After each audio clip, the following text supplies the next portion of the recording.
ফুটবো গরমকালে একটু তাড়াতাড়ি ফুটবো এবং টোটালি সাদা স্যার। হ্যাঁ, এবং এই ফুলের মধ্যে যেহেতু রাত্রিবেলা 7টা বা 8টার সময় ফুটবো।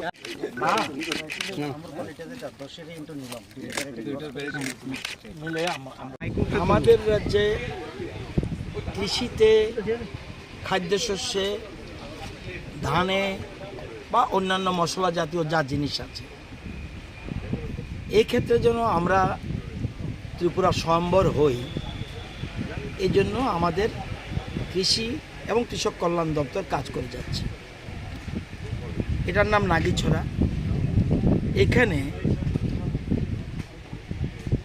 এখানে আমাদের দপ্তরের কাজ হলো পৃথিবীর বিভিন্ন জায়গা থেকে বা দেশের বিভিন্ন জায়গা থেকে বিভিন্ন রকম বীজ সংগ্রহ করা, বিভিন্ন জিনিসের সেগুলি সংগ্রহ করে এখানে রিসার্চ করে ওরা